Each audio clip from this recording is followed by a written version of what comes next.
Hello and welcome to In the Light, Growing Your Soul with me, Anna Isabel. And I'm delighted to welcome back Brigitte Mars. Hello, Brigitte. Hello, greetings and blessings.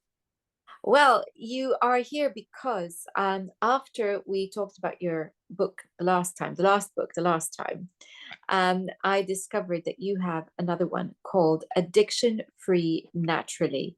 And I think this is such an important subject that I couldn't resist and had to have you back. Thank you so much. Well, I'll have to have someone run upstairs and go get that book for me. But Addiction Free Naturally, I thought it was really important to write that book because in our quest for health, we're willing to take herbs and do yoga and vitamins and all that. Excuse me, will you go get a copy of Addiction Free Naturally for me? But very often our addictions get in the way of ultimate health. Like you can take all the herbs and vitamins and stay off your allergens, but if you're still addicted to caffeine or alcohol or sugar, that's a really big one, then that's going to impede the process of really getting well. And, unfortunately, that can be a really tough thing. And so I thought it would be helpful to write a book that gave people ideas, not just, get off your addictions, not just, thank you so much. Addiction Free Naturally, but that there's things you can do that can help you let go. And I don't think that clinics are offering enough. Very often people go and they withdraw from something, but then they leave with another addiction. As a matter of fact, I went to some AA meetings with a partner that I had years ago, and I'd never seen such a sugar potluck in my life where people like, oh, we've quit alcohol, but now chocolate brownies and pecan pie and copious amounts of coffee. Let's smoke. It's like, whoa. So in a sense, we often replace one addiction with another, and we're still addicted, but because it's legal, we don't really see the ramifications on our health. Legal, and also the impact isn't as visible. So alcoholism and, heroin addiction, etc., they have such a detrimental impact on us because they're mind altering, and they impact on relationships, they impact on our ability to function in society if it's very extreme. But the others are much less visible. The addiction to caffeine, the addiction to sugar, even to tobacco, that is not visible. And so it feels safer, it feels friendlier. But I think actually what we're talking about is the addiction itself rather than the substance. So what is your working definition of addiction? So, one definition that I often use is that you need to have something before you can get on with it.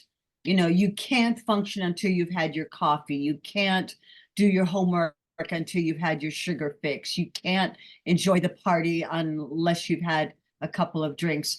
And, there's an interesting story about a medical convention that the people putting it on thought, it was a medical convention on addiction, and the people putting it on thought, let's do something different. Instead of the proverbial coffee and sugar donuts for breakfast, we'll serve herbal tea and fresh fruit. And the convention had to start an hour later because the doctor's like, what? No coffee? We can't begin our morning until we've had it. So the conference started an hour later because they had to call the caterers. So, and again, I really love that you said, Anna, it's, not so much that the substance is the demon, it's our relationship with the substance.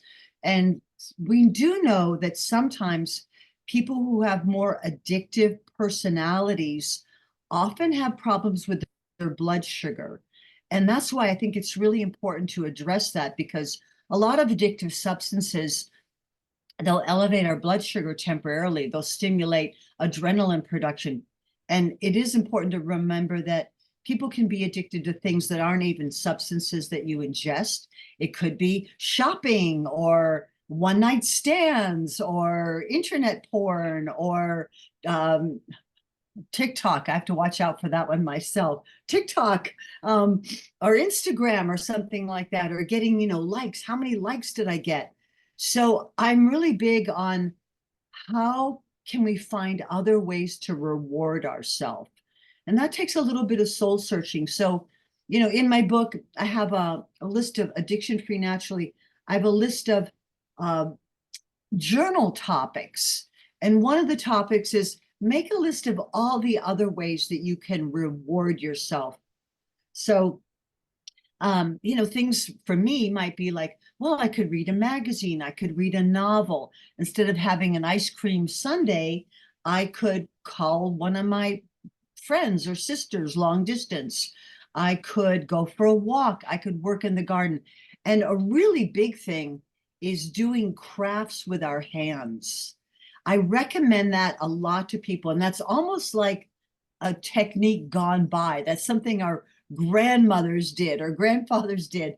And so I'm, super nerdy. I go to a lot of parties and I bring my crochet with me because otherwise it's real. I know it's super nerdy, but otherwise I don't want to eat chips. I don't drink.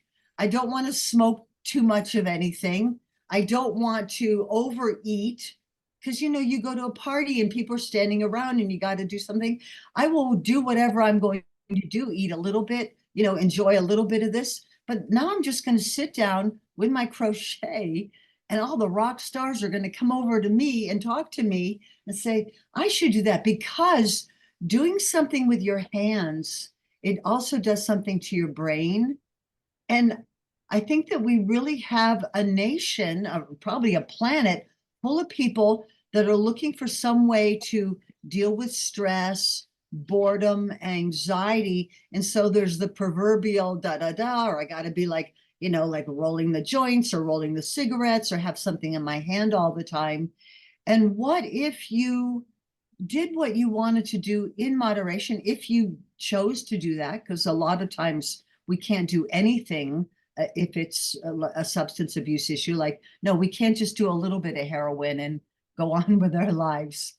But the idea of doing something with our hands, it builds our self-esteem, it calms our brain, it keeps us active, and then like you're doing something productive. And that's something that the ancient ones did that we should look at. And we need we need to make it cool for men too. Because I think for, women are a lot more comfortable taking out their embroidery, but men need something to do besides cutting up lines of cocaine to lay on the mirror. It's, there's so much in what you said. And I think I would add that there's an element of addiction that we need to keep in mind, and that is that we feel the compulsion to act, and we feel helpless in the face of that compulsion to act. And yes, this is about behavior rather than substance, because as you pointed out, people can be addicted to shopping, people can be addicted to being on their phones, etc. We can become addicted to anything. It's that point of compulsion and feeling like we are powerless to stop ourselves. And I think that's where you're in trouble, because having to do that thing and having no choice tells Hmm. you you're now trapped in a behavior that is getting in the way. And I like the fact that you were talking about doing craft as a reward. So I would add too that addiction is often a means of escape, and it's a coping mechanism. It's a coping mechanism for pain and anxiety. So what you're saying is that we're looking for alternatives. And working with your hands, you're absolutely right. There is something very soothing about working with the hands. It slows us down, and that's going to help those stress feelings considerably. Besides which, I really like that as a healing tool because it opens up our creativity. And when we open up our creativity, good things happen. Absolutely. And, we also want to look at, the blood sugar piece. So, when we skip breakfast, when we skip lunch, when we just eat something sweet or fuel ourselves on caffeine and soda, what we're doing is we're elevating our blood sugar level, which will then crash. And then when that blood sugar dips way down, then we want more caffeine, more sugar, more refined carbohydrates. So getting right with our blood sugar is really important. And that means, eating in a way that supports the brain, the liver, blood sugar. Drinking fruit juice can also be like a sugar rush. We think, oh, it's apple juice or it's orange juice, but you're better off eating an apple or eating an orange. I tell people to have some healthy snacks with them. I love the idea of a few Brazil nuts can give you some protein, some good fat. Cinnamon is another wonderful herb for keeping blood sugar levels stable. Even in the case of smoking cigarettes or smoking anything really, chewing on cinnamon sticks, kind of gives you something to do with your hands and mouth. Chewing on licorice sticks. I used to be a tobacco smoker. We also know that there's a genetic component of addiction. So rather than saying, well, alcoholism runs in my family or addiction runs in my family, rather than thinking we just need to succumb to that, we might say, but I need to take extra steps to be extra vigilant so that doesn't become my story. There's an element too of addiction that's a learned behavior. Because if we watch one of our parents or both our parents dealing with challenging situations by grabbing a drink, we are learning that that is an acceptable coping mechanism, etc. So there is an element of learned behavior here too. And as we know, through epigenetics, we are not helpless in the face of our genes, in fact. So there is, yes, we may have a predisposition towards certain things, but the environment plays a part as to whether or not those genes are going to be triggered. And that means we are not helpless and that we are not, in fact, in a situation where we have no choice. We do have choices, and it's about creating the right environment to support ourselves so that we are able to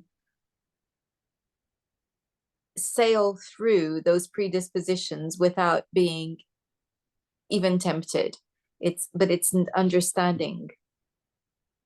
And we might also keep in mind that not only is there a genetic component, when we're poor oxygen metabolizers, when we don't breathe really deeply and fully, that can make us like crave a substance. I mean, even smoking, it's like, oh, I took a deep breath, or I did a line of Coke.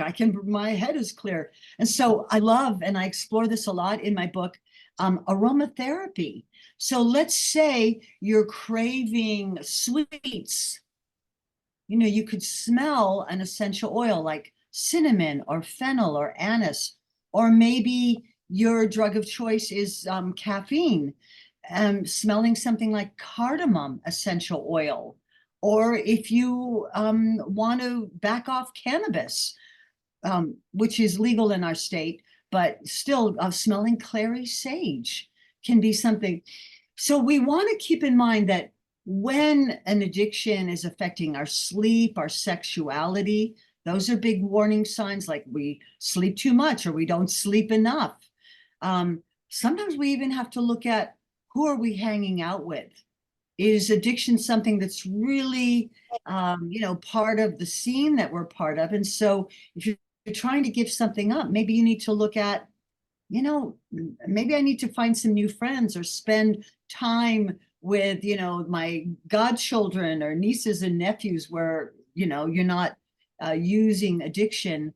And then we also want to look at, what is this addiction costing me? You know, the reality, what does a pack of cigarettes cost? What is getting a mocha latte at the coffee house every day? What is a gram of Coke cost? What is, you know, whatever it is, like a six pack of beer, what, I don't know if that's what you call it in England, but you start looking at what are you spending on it. And then if you think, even like, I want to cut back to half, and you start saving that money, it's like, wow, I could go on a vacation. I could buy beautiful new clothes. And so yet another thing that I recommend in Addiction Free Naturally is making a list of all the reasons why you want to quit. You know, what is it costing? Am I losing friends over it? Is it harming my relationship? Do people not trust me to watch their kids? Am I not invited to the holiday party anymore because I acted too weird last year? What's it costing? Is it staining my teeth? Is it hurting my kidneys and bladder and bones? Am I not eating healthy food because I don't have an appetite because I'm jacked up all the time? So, you know, really getting to the soul core of what is this about, and what are the things I can do to love myself enough. And I know, you know, when I was growing up, my mom, who was Catholic, would say addiction is a mortal sin. And then, you know, later on they said, well, it's a disease. You know, there's all, it goes through all kinds of different morphs of what it is and what it isn't. But in any case, we know that cultures around the world deal with addiction. It's a way of people coping with their stress, loneliness, boredom, anxiety, and that there are things that we can do. And, you know, another factor that's really easy to look at is when we're in a more acidic state. If our diet is really acidic, we're eating lots of grains and lots of sugar and lots of caffeine. If we get into that acidic state, even meat and dairy, it's not like we can't ever eat things that are acid forming, but if our bodies test, when you test your urine or your saliva as being acidic, you're going to crave things more. So a real simple thing is if we could get more alkaline by eating more greens, more fresh fruit and vegetables, that's going to help us be able to say, you know, I'm good. I'm good. And so a real simple thing we can do, because a lot of people start their day with coffee and a cigarette or sugar. But what if we started our day with lemon and water or herbal tea? That would be like starting the day out right. Because if we start our day with coffee and sugar, it's going to be all downhill from there. You know. Yeah, it's coming back. It's just so important that we think about the little things that we're doing. And coming back to what you were saying, you know, about how addiction has been framed, you know, is it a sin? Is it a disease? Actually, what it is a symptom. Whatever the addiction is, if it exists, it's not the problem, it's the symptom of a problem. And the problem is, for the most part, an emotional imbalance. Although, as you have pointed out, there are biological factors too that can cause addiction. So you're talking about an imbalance of acidity versus alkalinity within. You've been talking about blood sugar being out of kilter, which creates cravings of one kind or another, whatever your poison might be. Take your pick. So it's very important that we frame addiction as not being the problem, but the symptom of the problem, and then work through what is driving the behavior. Because I think that that's when we really do get breakthroughs. And I know that working with my clients with addictions, it's hard work, particularly if it's a hardcore addiction that's very destructive. But it's very worthwhile. It's absolutely life-saving. It's relationship saving. It saves everything. It made me smile when you were talking about the cost, the actual cost. I I went through a phase where whenever I was in central London for work, on the way home, I would buy myself a Danish. I'd be waiting for the train and I'd go and get myself a Danish.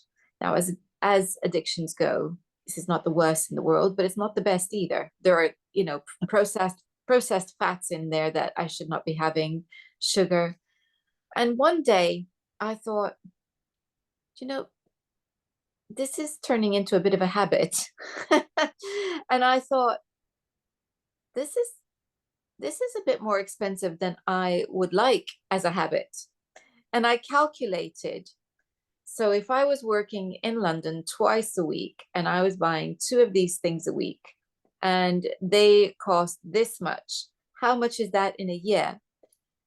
And it was in the hundreds. And I thought, that's ridiculous. That's a ridiculous amount of money to be paying for Danishes. That stops now. And it did. So sometimes I think that was not a full-blown addiction, because full-blown addictions, we can't rationalize our way out of so easily. But this nevertheless was a little reward, which I thought was unreasonably pricey. And so alternatives, as you have suggested, needed to be found. There was something else too that you said that really rang true with me, and that is the breath, the fact that we need to breathe. That's huge. And I have had many a discussion about smoking with clients, where what they're doing is they are actually taking a breath. So literally what they're doing is, because when we talk about stopping, what stops you from stopping? Well, I get to take a break. I get to go and stand outside and talk with a friend while and then I say, oh, what about breathing? Oh yeah, it's the breath, isn't it? Because you are literally breathing deeply. And so we work on breathing, etc. So there's definitely so many components to each addiction, and we have to break them down and see what is it that is bringing me that pleasure from this, because I need to understand that in order to find a suitable alternative. And that's such a good point. And that's why, aromatherapy, like sometimes I go to parties and I bring some bottles of essential oils with me instead of like passing a cigarette around or something. I say, here, have a hit of jasmine or lemon or something. And then we're sharing the experience and we can still step outside and breathe deep. And so for tobacco addiction, smelling essential oil of black pepper helps to satisfy those receptor sites. And, again, back to the crafts, like smoking is a lot of energy, hands and mouth, hands and mouth. And so a few techniques that I talk about in addiction-free natural are like sip liquids through a straw, a non-plastic straw, preferably. Okay.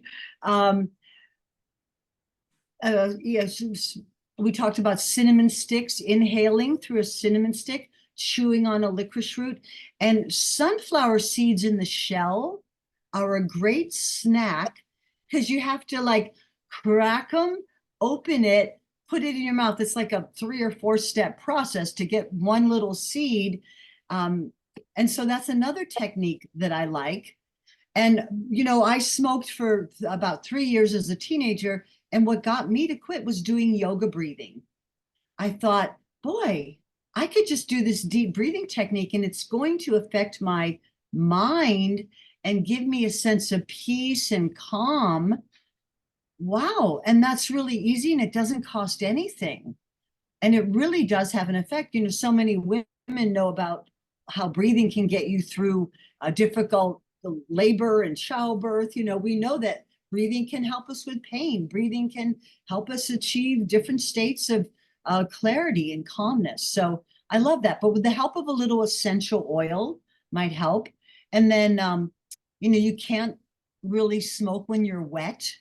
So when you're quitting, you take lots of baths and showers, or I know you can smoke in a hot tub and things like that, but sipping liquids through a straw, going places where you can't smoke. I'm old enough to remember where you could smoke on the airplane. I even got to smoke in class in high school. We all smoked. But so another thing is tobacco is very addicting, and there are herbs that can help. There's a wonderful herb called Lobelia inflata, that contains an alkaloid called lobeline that mimics the effects of nicotine. And so you can go to a health food store and look for what are some of the products that can help us to quit. And so again, it's not like we're just going to stop. It's like, well, there's other things you can do that you can bring into your life that are helpful, healing, and nourishing, and going to help give you the fortitude so you can let go of what you want to let go of. Also, when you quit smoking, because I find that for many people, not everyone's going to be able to just quit cold turkey. Some people give it a date, like the first day of autumn, or the back to school day, or whatever, and you start gradually decreasing. And it could even be helpful to create some kind of ritual when you get to that thing, like, oh, I'm going to break every one of those cigarettes, or I'm going to pour all the alcohol in the garden, or I'm going to give the cocaine to the waterfall, or like to have some kind of ritual where you let go of it. And then, doing something like for smokers, if they smoked in their house, maybe you get the walls repainted, because you've made the walls all, gray brown, what you were doing to your lungs. Or maybe you make an appointment to get your teeth cleaned. Like, they're all fresh. And I kind of was probably discoloring my teeth.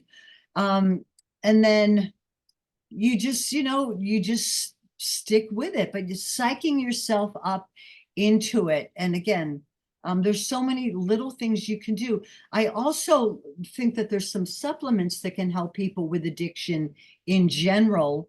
And one that I often recommend is GTF chromium. It's a trace mineral. The GTF stands for glucose tolerance factor, and it helps to keep your blood sugar levels stable. There's also, sometimes when people give up smoking, it actually causes them to develop a cough as their lungs start expelling all that junk that was stagnant in there. So this might be a good time to, go visit a hot springs, but I also like the idea of doing some saunas to help release toxins through your skin, and eating 5 to 10 juniper berries a day can also help break up deposits of tar and nicotine.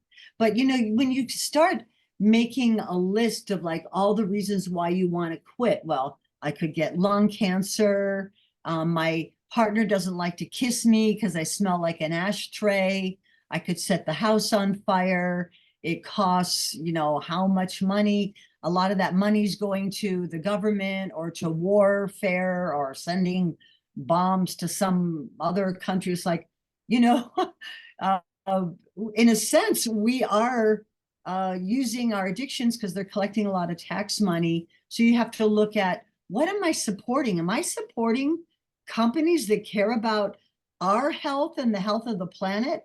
I don't think so. Maybe I want to support myself in another way. And you're so adorable talking about your little Danish habit. And I thought, we could say, instead of going to the pastry shop, I'm going to go to the health food store, and maybe there's a healthier version, a gluten-free, honey sweetened or something that is going to give me B vitamins and protein and minerals and good fats. There's no hydrogenated oil in it. And so my, 2 pounds or whatever you spent on it, you're supporting the organic farmers. You're supporting a nice store, with helpful people. So you can look at it that way. And again, when it comes to tobacco, for some reason, people think there's only two things on the planet we can smoke, tobacco and cannabis. But we know that the Native American people of the continent that I live on smoke some 50 different plants, most which weren't addicting. They would put raspberry leaves and rose petals and peppermint and things like that. And so another way is to gradually, let's say you're rolling your own cigarettes or joints or whatever, you could put other things in there to gradually decrease the amount of tobacco. Oh, so it becomes less and less tobacco, but maybe you still had that, but I still got to share something on the porch or take a little break. But instead of the really addicting thing, I'm moving away from that and giving my body time to acclimate before I just say, I really don't need it.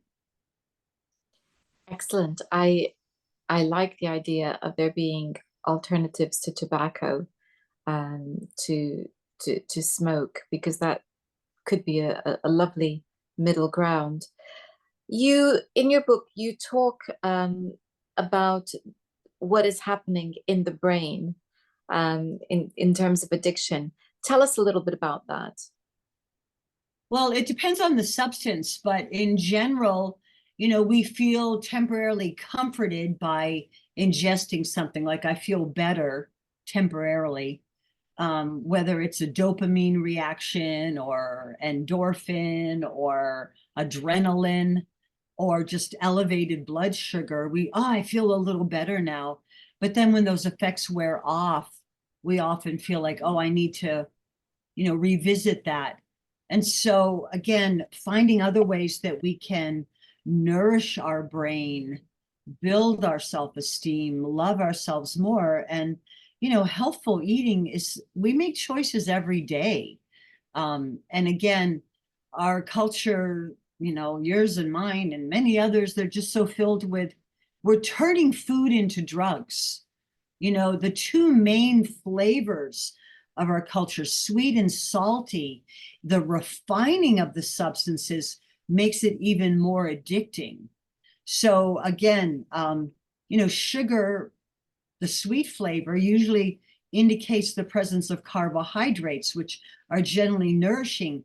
But by refining sugar cane or sugar beets and turning it into a white crystalline powder, the addictive potential goes way up.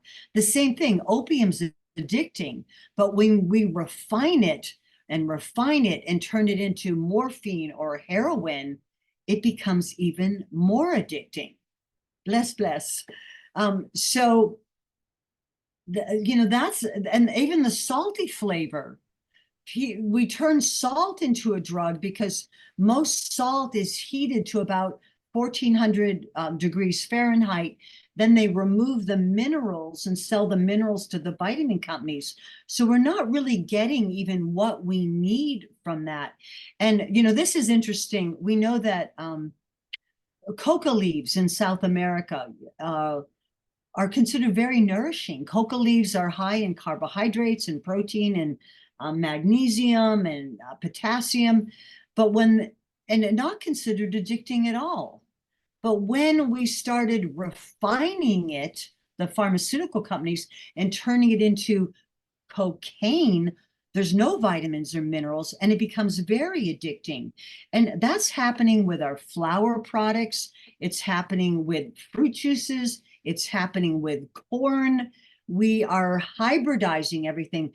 Tobacco, yes, tobacco is addicting, but when we grow it and make strains that are even higher in nicotine and concentrate it. So here's another problem, Anna, is that when you have to roll your own and go outside and it goes out like 5 times and you got to go smoke it out in the cold, it's not as habit forming as when you can just light it up and it stays burning, because they add gunpowder to the tobacco to keep it burning.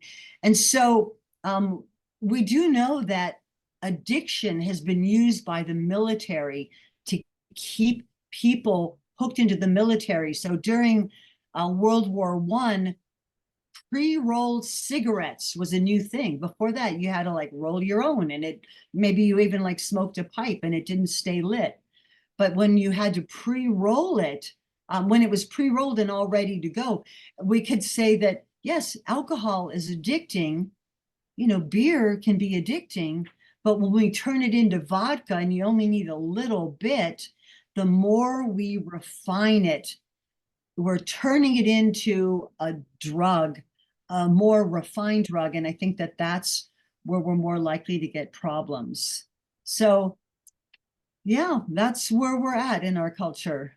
Well, yes, refinement equals potency, and potency equals addiction. I mean, that's the what you're outlining there, which I think is absolutely right. And the refinement, we know the reason that fruit juice is not a good idea is because we've taken all the fiber away. All we've got left is the juice with all the sugar of the fruit. So this is like a refining. It's a means of refining fruit, which is unhealthy for us. So we do need to go back to the whole grains, the whole fruit, um, and coming back to just having that sense of connection, I think, also with nature. And yes, you're not suggesting that those nice people at